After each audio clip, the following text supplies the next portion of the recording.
What's up, y'all? Down South 77 here again, and this is 3 Star Draw. This is a channel where we talk about G.I. Joe classified and classified related stuff in an adult fashion, hopefully. So, this is my Limelight series. This is a series where I take a figure and a character and put it in the limelight and kind of give my opinion on it. And I like to do a little bit of history on the character. Gonna pull out the O-ring version on most of them and look at the O-ring version beside the classified. I don't go too into depth on the O-rings because we know what they are. So today we're going to be looking at that wacky dentist, Dr. Mindbender, that old crazy bitch. Took over Dr. Venom's research and went ahead and took some steps further with the brainwave scanner. He was kind of a silly figure back in the day, I ain't gonna lie. I had him though, you probably had him too, but he always died. He always got killed when the Joes broke in the lab. That may not happen with the classified version because they did a little bit better job on him and made him respectable. And they're proud of him too. So let's take a look at Dr. Mindbender and see what the good doctor's got to say about it. All right, here we are, number 43, G.I. Joe Classified Dr. Mindbender. So, like to put up a couple comics or things relevant to the character when I do these. So, I had this one up recently. This is had this in the Flynn and Lady J Limelight. This was also Dr. Mindbender's first appearance in issue 44. Always, it was a good issue. And then over here, of course, I have issue 49. This is where they were creating Serpentor and, of course, raiding the tombs, and also ties into his comic book appearance with Arise, Serpentor Arise. They come out in the same year, obviously. That was a pretty big year for GI Joe. 85 is probably my favorite year, but there were some standouts in 86, and we had Mindbender, Serpentor. That was when we got Leatherneck and Wetsuit. That was the first time we saw the Viper. Roadblock's new uniform. Beachhead, the Bat, and we got our General Hawk figure in 86. 86, of course, for leaving out the Dreadnoks, we got Monkey Wrench and Xandar and Zorana to help flesh out the Dreadnoks. So 86 was an interesting year because it was probably the last year before they started to dig really deep into ideas for characters. um, 87, they started kind of getting wacky. That was when we had Raptor, we had Crocmaster. I was just, and then it kind of went from there and started going more into the, oh, sci-fi fantasy type elements. And 86 was the last year that we got a lot of traditional military guys. Of course, there was always some sprinkled in, but 86 was probably the last year that we got a lot of guys like, like Leatherneck, just straight up soldier types. Like I said, there were some that came later than that sprinkled in with them, but so 86 was kind of a special year. So down here I've got his Order of Battle, which again, I like the Order of Battle comic because I like the artwork on it, and they're basically just the file card. They might be updated a little bit, but for the most part, it's just the file card, and you get some new art with it. So anyway, I just like to pull that up.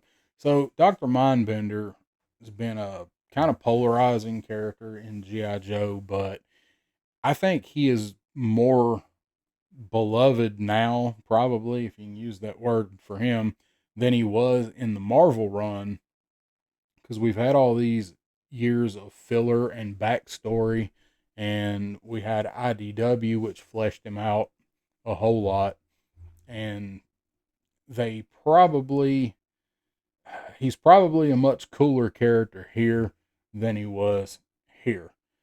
He is, in my opinion. The cartoon kind of made him out to be this wacky, mad scientist, which he was, but of course, in the comic, he was a whole lot more sinister. Like he was almost goofy in the cartoon. He was like, he was a caricature in the cartoon. More, he was a cartoon mad scientist type villain. But he come along to kind of fill Dr. Venom's shoes and was Cobra's chief science officer and master of mind control. Of course, at first he was the interrogator, but they kind of changed that along the way. And I think the redacted file card is actually master of mind control, is what's on it now. So he used to be an orthodontist. He was a brilliant, very generous orthodontist who liked to experiment and do science projects. And he was genius level, and he was happy being an orthodontist. But he invented a device to alter brainwave patterns, and he tested that device on himself, and it drove him crazy. No sane man is going to wear a cape and a codpiece and a monocle. So, of course, he's crazy. But he was also brilliant, and that's what made him dangerous. He, along with scrap iron, invented the bats. Seen in Arise Serpentor Arise, always kind of Mindbender had the idea, and Scrap Iron had the know-how and the mechanics, and put those guys together. That's kind of how I always saw that. It pretty much says it in the comic, but in my mind, Mindbender handed Scrap Iron a drawing and said, "Make this work." And Scrap Iron said, "As you command," or "Give me some gold," or whatever he said. But he basically turned into this for real mad scientist. He was all about helping Cobra take over the world as long as it was his experiments that were helping do it. When he went crazy, his personality flipped and he became this just completely unhinged, no scruples kind of. He was also kind of a Joseph Mengele, I never can pronounce that right, type of character. It's kind of the vibes that he give off. And hang on a sec, see if my dog's going to stop barking.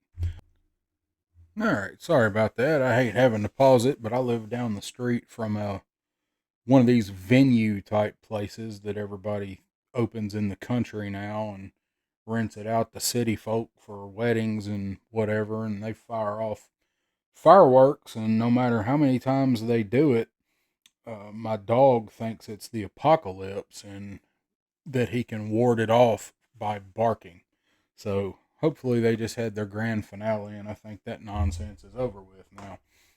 I did take the time to look up how to pronounce that, and it is Joseph Mengele.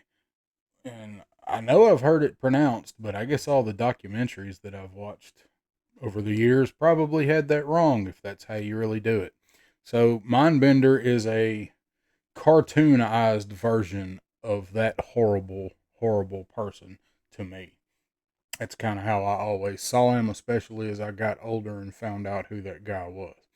So this is one of my Dr. Mindbenders. I don't know how over the years, I actually have three of these. I don't know how I wound up with three Dr. Mindbenders, but it's funny because it's true. So here's his original figure. I'm going to angle this down just a little bit. So there is my original Mindbender, one of them. He's actually in good shape. He's got some kind of funky stuff there. I have another one that is capeless and was obviously the first one that I had because he's got some paint wear and stuff. But Dr. Mindbender died a lot in my Joe verse because look at this guy. He's one of the characters that in theory, like, he's just totally awesome. But when you get him, it's kind of like, what? So he's former orthodontist turned mad scientist, and he looks like Freddie Mercury. I don't I don't get it. So he was kind of silly, and then of course the cartoon didn't help. He was pretty cool in the comics. He was just a kind of a fanatic, and at the bottom of his file card, it says he doesn't think he's deluded. He feels he used to be. Now that he's seen the light, or dark, if you will, feels it's his personal mission to bring the miracle of thought control to each and every one of you. Now, if that is not a maniac, I don't know what is. So when they updated him for classified, they did a fantastic job. This dude also, he went crazy, but what he also did was go to the gym. Look at this dude.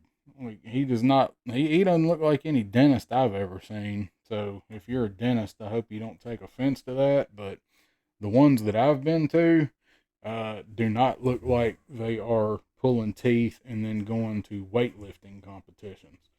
So he is pretty much a one for one recreation.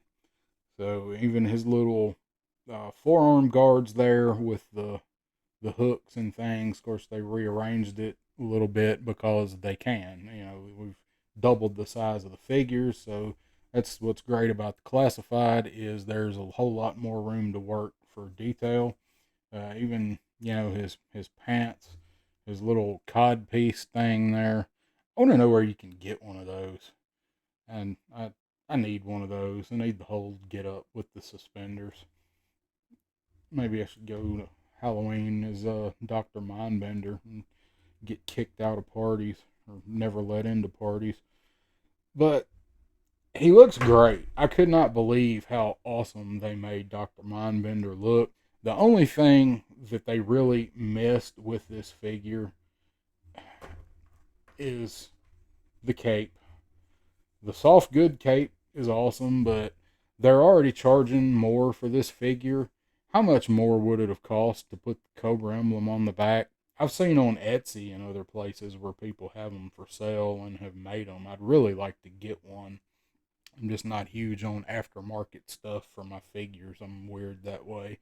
I'm slowly warming up to it, so if I jump in, this will be one of the things I get because to me he needs the Cobra emblem on the back because he's that kind of a person.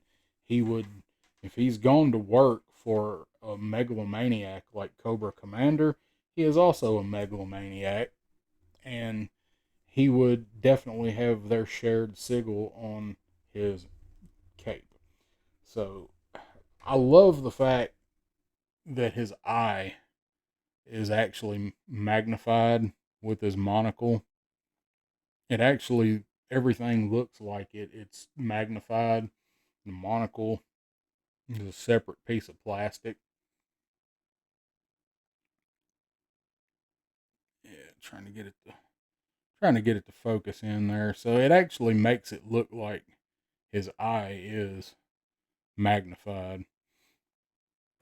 This light's either too dim or it's too bright.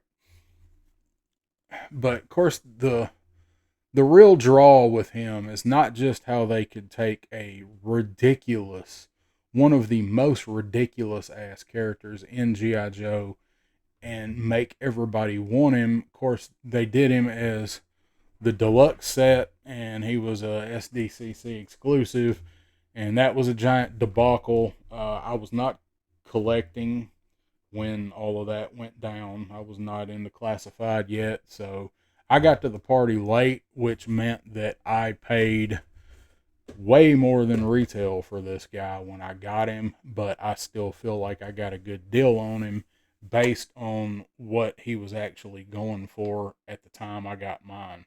Now, since then, they've released the rest of the production for him, and his value has dropped a little bit, but it's going to go back up if you're into that kind of thing. If you're doing figures, looking at them from that point of view, it will go back up because they only made so many.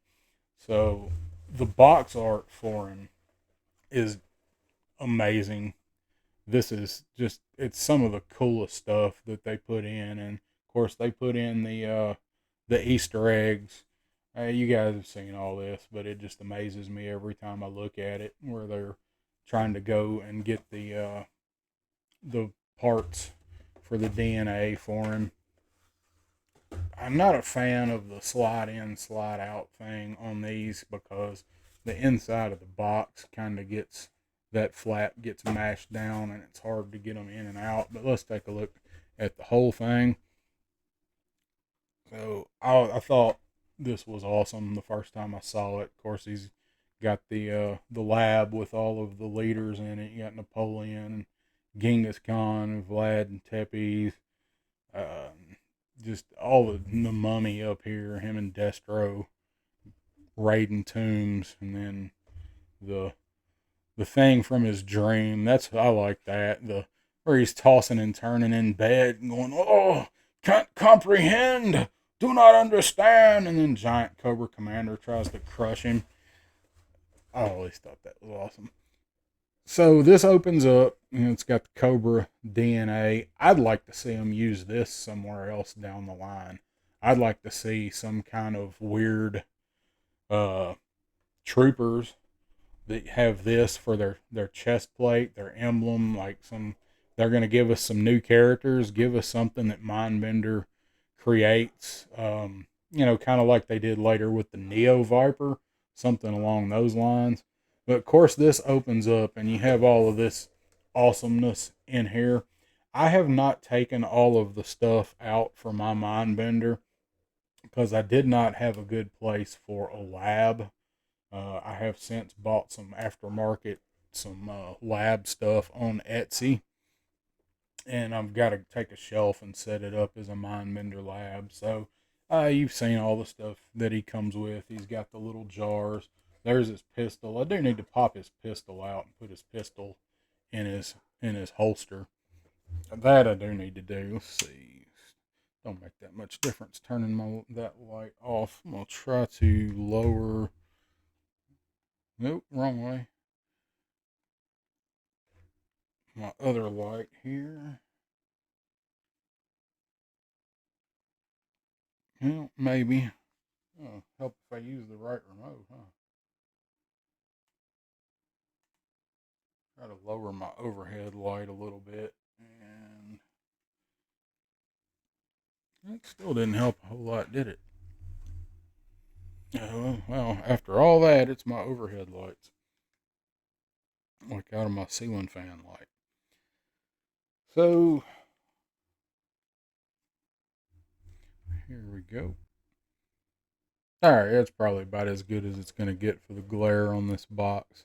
So up here, you've got the Mars logo, and here's his little mind control gun, and this is like a pellet injector gun, like to give somebody a vaccine. He's got all kind of little stuff. He's got the skull there, and the brain, and the arm. That all that stuff will go in the test tube. I need to open it all up and get it out. I've popped a few things out and looked at them, but I hadn't taken the whole thing out just because I really didn't have a spot for it. I do like this set. Excuse me. I do like this set. This is a very nice deluxe set, and this is a good way to sell Doctor Mindbender because he's a character that a lot of people probably would have passed on if he was a general, just a boxed release. A lot of people might not have bought him, but when he comes with all of this and the awesome packaging, who would not want Dr. Mindbender? They did this for a reason, and that's to make sure this character sells. And then, of course, they also did Serpentor as a box set. So Mindbender is a phenomenal figure. Do you have to have him in your collection? Is he 100%, you know, character you gotta have? That's going to depend on you. But as far as what you get for him and the quality of the figure, he is definitely worth the money. Especially if you can display them like this. You can bend these to where they're out and just have him like this because this is a cool lab set. or you can make your own. I actually bought a 3D printed Mindbender lab set on Etsy, and that's what I'm going to use when I set all this stuff up. He sometimes does have a little trouble standing. He's got those ankle joints that are either all one way or all the other way. Like he's either gonna flop over or he's gonna fall back. You kind of have to tweak him, but that's just some of the joints they were using for these guys. He's very posable once you get him where he'll stand. He's not one that's gonna fall over. Some of these guys, once you get them posed, their feet will actually kind of do that and cause them to fall over. The worst offender I have in my collection by far is Bazooka. I don't know how many times Bazooka has fallen off my shelf, but if they made everything out of the plastic that is in Bazooka, we would never have an issue with soft or gummy anything, and you could probably give them to the military to launch as real weapons. So, other than not having the Cobra sigil on his cape, there is nothing not to like about this figure unless you 100% despise every itineration of the character. And I did not like him when I was a kid, but I love him now, and he is part of most of my displays. I've used him in some photography that I've done. I mean, you know about him. You know what he is. You know what you're getting. This set is worth the premium that they charge for it. Unlike a couple of the other ones that they've done, especially recently. Do another video on that sometime. But Mindbender is 100% a must-have if you are a lover of what they do with classified, making it a so-so figure into an amazing figure.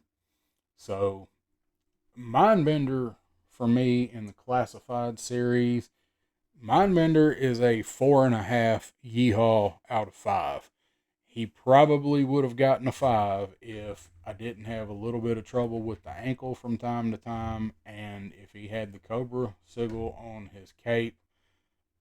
Nitpicky stuff, but I mean, there's a reason that a perfect score is a perfect score. So, Mindbender, I'm sure most of you have him. If you don't, I do recommend you pick him up. I'm just going to set him down for now. Just sit down and rest right there. You just sit there, Doc. There we go. So, there he is, classified number 43, Dr. Mindbender. If you like what I'm doing, guys, I appreciate hitting that thumbs up, subscribe, and try to keep these coming often as I can. So these are just my retroactive Limelight series. So I hope you liked it, and I hope to see you guys next time on 3 Star Draw.